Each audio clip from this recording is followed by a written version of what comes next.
Welcome back to CBS Mornings. In a few hours, the House will try for a fourth time to elect a speaker following a day of chaos in the Republican Party. After 3 rounds of voting yesterday, GOP Congressman Kevin McCarthy failed to get the votes needed to win. Nothing else can happen in the House until a speaker is elected. Yesterday, Republicans opposed to McCarthy's bid did not hold back. As it stands, I will not be voting for Kevin McCarthy as Speaker. If you want to drain the swamp, you cannot put the biggest alligator in charge of the exercise. Washington's broken. We're the last ones to know. I don't want any more empty promises. I don't want any more, oh, don't worry, trust us, we'll do it. Even the guy that wants to be Speaker agrees that Washington is broken. When the House does get back to work, Republican James Comer of Kentucky is set to chair the Oversight Committee. He joins us right now. Good morning. How are you doing? I'm well. How are you? Good. So what conversations are you having with your colleagues about where the House Speaker race is going from here? Well, I think we all have to look at what we agree on, and we agree we need a speaker. We need a speaker today. So I think it's important in political negotiations that both sides try to figure out an out here. Both sides have dug in the sand, and I think we've got to come up with some type of consensus so we can elect our speaker and move forward with our Republican agenda that the voters overwhelmingly gave us during the midterms this past November. Congressman, it's Vlad. Let me ask you about this. Kevin McCarthy has already made a number of concessions to these rebellious members of Congress, including allowing a rule that would allow members to call a vote to oust the speaker. But you've called those political gimmicks. Why do you believe that they're gimmicks, and what else do these members want? Well, I believe they're gimmicks because there's not going to be a majority of Republicans ever support this motion to vacate. If we have a scenario where the speaker does something so bad, I can assure you what's going to happen is we're going to conference, we're going to encourage the speaker to resign. That's what normally would happen up here. But look, if they want to go all in and draw a line in the sand over the motion to vacate, I'm fine with that. But at the end of the day, if I were negotiating for the Speaker of the House, and if I were going to, throw this crowbar in the whole political process right now, I believe I would try to jockey for something a little more substantive. I would be focused more on policy. Look, we're all frustrated. Congress is broken. But when you look, Kevin McCarthy's never had an opportunity to be Speaker of the House. I think Kevin's being blamed for the sins of past speakers.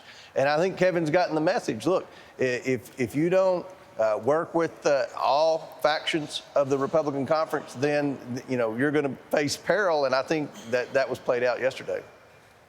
Congressman, it's Adriana. You just talked about what you would be asking for and making that more policy focused. But what is it that these holdouts really are trying to get from the speaker in terms of further concessions? And, I've heard a lot of vague theories on this, but if there isn't a tangible list of requests, how do we even move forward from here?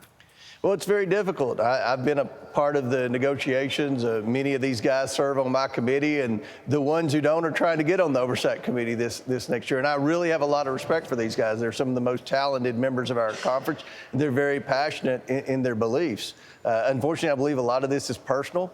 But look, the conference overwhelmingly supports Kevin McCarthy. And, yesterday was a great display in democracy. The American people got to see play out what this whole Congress was created for, a debate, rigorous debate, and somehow try to get to a consensus. Now, we had the rigorous debate part down last night, but we didn't get to the consensus part. Hopefully we will today. Republicans are different than Democrats. We think independently. We're not puppets on a string. So it's going to be a lot of back and forth and a lot of infighting to try to get to 218 on important issues, but I think we're going to do it, and I hope yesterday was a good exercise in helping everyone learn, look, we've got to get to 218. Nobody's going to get everything that they want. I don't think Kevin McCarthy's the perfect speaker, but I believe he's the right person to lead our conference at the right time.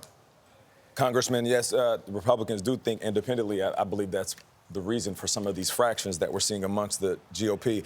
Does it frustrate you that you can't start the Oversight Committee? And what do you plan to do from here?